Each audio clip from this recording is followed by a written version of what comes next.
Breaking news చూస్తున్నాం. Iran America యుద్ధం మళ్ళీ ముదురుతుంది. అమెరికా యుద్ధ విమానాన్ని కూల్చేసింది Islamic revolutionary guards corps.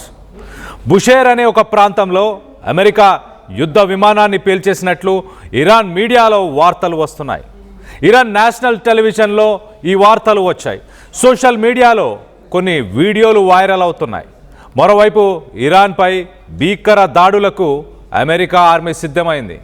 హార్మోజ్లో Iran oil ట్యాంకర్ను పేల్చేసింది America దళాలు. దాడిలో ఇరాన్ సైనికులు మరణించినట్లు అనుమానం వ్యక్తపరుస్తున్నారు. షాహిద్ బఘేరీ సమీపంలో ఇరాన్ డ్రోన్ క్యారియర్ని ధ్వంసం చేసింది అమెరికా.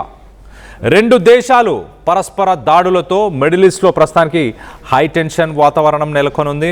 మరోసారి యుద్ధం తీవ్ర రూపం దాల్చే ఛాన్స్ ఉన్నట్టు తెలుస్తుంది. ఒక పక్కన చర్చలు నడుస్తున్నాయి. 60 రోజుల పాటు సీజ్ ఫైర్ని అమలు చేద్దామంటూ ఒప్పందాలు కుదిరే సమయానికి ట్రంప్ అప్రూవల్ కోసం వెయిట్ చేస్తున్నారు, ఒక 60 రోజుల సీజ్ ఫైర్ కోసం. అలాంటి సమయంలో మరి దాడులు మాత్రం మరో పక్కన కంటిన్యూ అవుతూనే వస్తున్నాయి. ఇరాన్ స్టేట్ మీడియా చాలా క్లియర్గా బుషేర్ అనే ప్రాంతంలోని జామ్ అనే ఏరియాలో మా ఎయిర్ డిఫెన్స్ సిస్టమ్ అమెరికాకు సంబంధించిన ఒక ఫైటర్ జెట్ని కూల్చేసింది అంటూ ఇరాన్కి సంబంధించిన స్పోక్స్ పర్సన్ చెప్పుకొచ్చారు. మరో పక్కన ఇరాన్ నేషనల్ మీడియా చెప్తుంది, కానీ అమెరికా దీన్ని తోసిపుచ్చే ప్రయత్నం చేస్తుంది. అమెరికాకు సంబంధించిన సెంట్రల్ కమాండ్ చాలా క్లియర్గా మా దగ్గర ఉండాల్సిన ఫైటర్ జెట్స్ సంఖ్యని మేము సరిచూసుకున్నాము, అవి యాజ్టీస్గా ఉన్నాయి, సో మా దగ్గర ఆ సంఖ్య తగ్గలేదు, అది మా ఫైటర్ జెట్ కాదు, ఇరాన్ చెప్తున్న వార్తలు నిజం కాదు అంటూ అమెరికా చెప్పుకొస్తుంది. మరోపక్క చర్చలు నడుస్తూ 60 రోజులు సీజ్ ఫైర్ని ఇంకా పొడిగించాలి అని చర్చలు నడుస్తున్నాయి. అవి ట్రంప్ అప్రూవల్ కోసం వెయిట్ చేశాయి. సీజ్ ఫైర్ని అమలు చేస్తారన్న సమయంలో Islamic revolutionary guards strait of Hormuz నుంచి వెళ్తున్న ఒక 4 షిప్పుల పైన దాడులను నిర్వహించింది. ఆ 4 షిప్పులు కూడా యునైటెడ్ స్టేట్స్ ఆఫ్ అమెరికాకు సంబంధించిన షిప్స్గానే వాటిని పరిగణించాయి ఇరాన్ అంటూ చెప్పుకొస్తున్నాయి. మరోపక్కన యునైటెడ్ స్టేట్స్ గురువారం రోజు అమెరికా ఇరాన్కి సంబంధించిన మిలిటరీ ఆయిల్ ట్రేడ్ పైన, అంటే ఇరాన్ నుంచి వచ్చే ఆయిల్ ట్యాంకర్ల పైన మరొకసారి ఫ్రెష్గా శాంక్షన్స్ని విధించింది. అమెరికా ట్రెజరీ డిపార్ట్మెంట్ 8 వెజల్స్ ఇరాన్కి సంబంధించిన 8 షిప్స్ని, అలాగే పెట్రోలియం ప్రోడక్ట్స్, క్రూడ్ ఆయిల్ని తరలిస్తున్న వాటిని బ్లాక్ లిస్ట్ చేశాము, ప్రపంచవ్యాప్తంగా ఆ షిప్స్ని బ్లాక్ లిస్ట్ చేశామంటూ అమెరికా చెప్పుకొస్తుంది. అమెరికా శాంక్షన్ చేసిన ఈ ఆయిల్ ట్యాంకర్స్ పేర్లు ఒకసారి చెప్పే ప్రయత్నం చేస్తా. ఫ్లోరా, కొమోరోస్ ఫ్లాగ్డ్, హాన్సియో, పనామా ఫ్లాగ్డ్, గ్యాప్ 3. ఈ ట్యాంకర్స్ని ప్రస్తుతానికి అమెరికా వాటిని బ్లాక్ లిస్ట్ చేసినట్టు తెలుస్తుంది. సో మరోపక్క యుద్ధం పరిస్థితి ఒక్కసారి చూస్తే సీజ్ ఫైర్ ఒప్పందం జరగబోతుంది అంటూ చర్చలు వస్తున్న సమయంలో ప్రస్తుతానికి Trump final couple of language points కొన్ని ఉన్నాయి, అంటే ఫైనల్గా చర్చించాల్సిన అంశాలు కొన్ని ఉన్నాయి, అవి చర్చించిన తర్వాత ముందుకు వెళ్తాము అంటూ ట్రంప్ ఆయన మాట్లాడుకొచ్చారు. మరో పక్కన America vice president JD Vance negotiations continue అవుతున్నాయి. కొన్ని డిస్కషన్స్ దగ్గర ఆగిపోయాయి.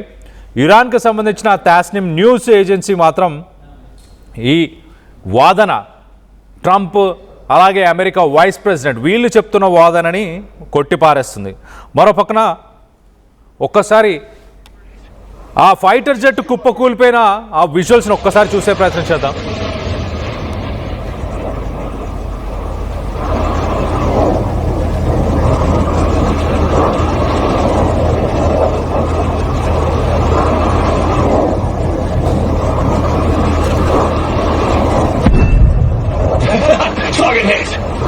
Target this.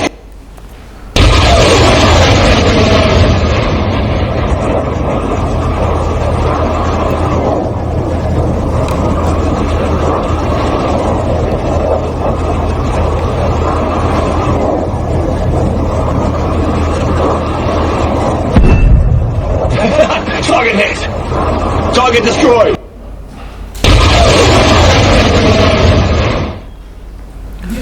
రైట్, మన విజువల్ చూసాము. ఒక ఫైటర్ జెట్ ఫ్లై చేస్తున్న సమయంలో ఇరాన్కి సంబంధించిన ఎయిర్ డిఫెన్స్ సిస్టమ్ ఒకసారిగా యాక్టివేట్ అయింది, మిసైల్స్ని లాంచ్ చేసింది. ఆ మిసైల్స్ ఆ ఫైటర్ జెట్ని కూల్చడానికి దాంతోపాటు వెళ్తున్నాయి. ఆ మిసైల్స్ని తప్పుదోవ పట్టించడానికి డిస్ట్రాక్షన్ కోసం కొన్ని షాట్స్ని కూడా ఆ ఫైటర్ జెట్ ఫైర్ చేసింది. మనం చూడొచ్చు ఆ మిసైల్ వెళ్ళిన తర్వాత కొన్ని షాట్స్ని, అంటే ఆ డిస్ట్రాక్షన్ అన్నమాట. ఫైటర్ జెట్ని కాకుండా సాధారణంగా ఈ మిసైల్స్ హీట్ని పసిగట్టి టార్గెట్ చేస్తుంటాయి. సో కొన్ని షాట్స్ని ఏదైతే ఫైటర్ జెట్ వేసిందో వాటిని ఒక డిస్ట్రాక్షన్ లాగా వాడుకుంటారు సాధారణంగా, ఆ బ్లైండ్ షాట్స్ అనొచ్చు. వాటిని కూడా దాటుకొని ప్రస్తుతానికి డైరెక్ట్గా వెళ్ళి ఆ ఫైటర్ జెట్ని కుప్పకూల్చేసింది. ఆ విజువల్స్లో మనం చూస్తున్నాం. లాస్ట్ మినిట్లో మరి ఆ ఫైటర్ జెట్లో ఉన్న ఆ పైలట్ కూడా అక్కడ నుంచి ఆ ఫైటర్ జెట్ నుంచి బయటకు వచ్చాడు. పారాషూట్ ద్వారా కిందికి ఆయన ఫ్లై చేసిన ఆ వీడియోని మనం ప్రస్తుతానికి చూస్తున్నాం. మరి ఆ పైలట్ ప్రస్తుతానికి ఇరాన్ ఆధీనంలోనే ఉన్నాడా? ఆ ఫైటర్ జెట్ నిజంగానే కూలిపోయిందా? దీనికి సంబంధించి అమెరికా మాత్రం అసలు మా ఫైటర్ జెట్ కాదు, మాకు సంబంధం లేదు, మా దగ్గర ఉండాల్సిన నంబర్ ఆఫ్ ఫైటర్ జెట్స్ అన్నీ కంటిన్యూ అవుతున్నాయి, అలానే ఉన్నాయి, ఆ కౌంట్ని కూడా మేము చూసుకున్నామంటూ అమెరికా కొట్టిపారేస్తుంది. ఇరాన్ నేషనల్ మీడియా మాత్రం చాలా క్లియర్గా బుషైర్ అనే ప్రాంతంలోని జామ్ అనే ఏరియాలో మేము ఒక ఫైటర్ జెట్ని కుప్పకూల్చేసాము అంటూ ఇరాన్ తన నేషనల్ మీడియాలోనే చెప్పుకొస్తుంది. సో మొత్తం మీద మరొక విజువల్ ఉంది, దానికి సంబంధించి ఒకసారి యుద్ధ వాతావరణానికి సంబంధించిన విజువల్స్ని ఒక్కసారి చూసే ప్రయత్నం చేద్దాం. ఎలాంటి పరిస్థితులు నెలకొన్నాయి?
రైట్, మనం చూస్తే ఆ విజువల్ చాలా క్లియర్గా మరొక ఫైటర్ జెట్ని ఇరాన్ ఎయిర్ డిఫెన్స్ సిస్టమ్ కూల్చే ప్రయత్నం చేస్తుంది.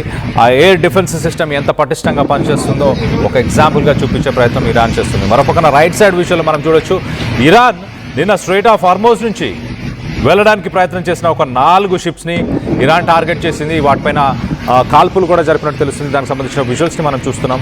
ఆ 4 షిప్స్ అమెరికాకు సంబంధించిన షిప్స్గానే ఇరాన్ గుర్తించింది. మరొకన ఇరాన్ స్ట్రైట్ ఆఫ్ హార్మోజ్లో ఒక టోల్ గేట్ని నిర్వహిస్తుంది, డబ్బులు వసూలు చేసే ప్రయత్నం చేస్తుంది. మరొకన ఇరాన్ ఆ విమర్శలపైన స్పందిస్తూ ఒక టోల్ గేట్ అనకుండా దీన్ని మేము ఆ ఏరియాని స్ట్రైట్ ఆఫ్ హార్మోజ్ అనే ప్రాంతాన్ని పరిరక్షించడానికి మేము వసూలు చేస్తున్న ఒక ఫీజు అని అనాలి, దీన్ని టోల్ అని అనకూడదు అంటూ కూడా ఇరాన్ దానిపైన ఒక కౌంటర్ ఇచ్చే ప్రయత్నం చేసింది. అలాగే బుధవారం రోజు కువైత్లోని కొన్ని ఏరియాస్లో ఇరాన్ దాడులను నిర్వహించింది. దాన్ని అమెరికాకు సంబంధించిన ఒక ఆర్మీ బేస్ అక్కడ ఉంది, అందుకే మేము దాడులను నిర్వహించాము అంటూ ఇరాన్ చెప్పుకొచ్చే ప్రయత్నం చేస్తుంది. మొత్తం మీద యుద్ధ వాతావరణం అయితే రోజు రోజుకి తీవ్ర రూపం దాలుస్తుంది. గల్ఫ్ కంట్రీస్ పైన మరొక పక్క అమెరికా అబ్రహాం అకార్డ్స్ అంటూ ఒక డీల్ని కుదుర్చుకునే ప్రయత్నం చేస్తున్న సమయంలో మరో పక్కన ట్రంప్, అమెరికా ప్రెసిడెంట్ కానీ అమెరికా వైస్ ప్రెసిడెంట్, వీరందరూ కూడా చర్చలు సఫలమయ్యే అవకాశం ఉంది. 60 రోజుల పాటు సీజ్ ఫైర్ని మేము అమలుకు తీసుకొచ్చే ప్రయత్నం చేస్తున్నాం. మరోపక్కన స్ట్రైట్ ఆఫ్ హార్మోజ్ని కూడా రీఓపెన్ చేయడానికి చర్చలు జరుగుతున్నాయి. పూర్తిగా ఇవి సఫలం అవ్వబోతున్నాయి, ఖచ్చితంగా మంచి రోజులు వస్తున్నాయంటూ ట్రంప్ స్టేట్మెంట్స్ ఒక పక్కన ఇస్తున్న సమయంలోనే స్ట్రైట్ ఆఫ్ హార్మోజ్లో ఉన్న 4 షిప్స్ని అటాక్ చేశారు. ఎట్ ద సేమ్ టైం అమెరికాకు సంబంధించిన ఒక ఫైటర్ జెట్ని ఇరాన్లోని బుషేర్ అనే ప్రాంతంలో ఇరాన్ ఎయిర్ డిఫెన్స్ సిస్టమ్ కూల్చేసిందంటూ ఇరాన్ నేషనల్ మీడియాలో వార్తలు వస్తున్నాయి. సో మొత్తం మీద యుద్ధం ఆగే పరిస్థితులు అయితే కనిపించట్లేదు. ప్రపంచ దేశాలకు సంబంధించిన ప్రధాన మంత్రులు, ప్రెసిడెంట్స్ వీరందరూ కూడా రానున్న రోజుల్లో గడ్డు పరిస్థితులు ఎదుర్కోవాల్సిన అవకాశం ఉంటుంది. అందుకే ఇంధనాన్ని తగ్గించుకోండి, అలాగే ఫారెన్ కరెన్సీ నిల్వలను ఖర్చు చేయకుండా ఉండడానికి స్వదేశీ ఉత్పత్తులపైనే ఆధారపడి ఉండాలి, స్వదేశీ ఉత్పత్తులనే కొనుగోలు చేయాలి అంటూ చెప్పుకొచ్చారు. సింగపూర్ ప్రధానమంత్రి కూడా ఇలాంటి స్టేట్మెంట్సే రానున్న రోజుల్లో గడ్డు కాలాన్ని ఎదుర్కొనే అవకాశం ఉంటుంది.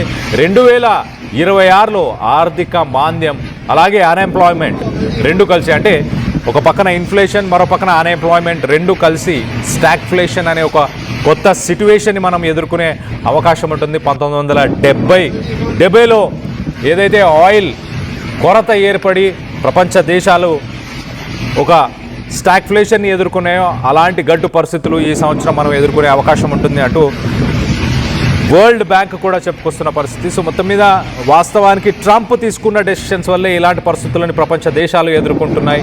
అమెరికా గతంలో కూడా ఎన్నో దేశాలతో యుద్ధంలో పాల్గొన్నా కూడా ఇలాంటి పరిస్థితులు ఎదుర్కోలేదు.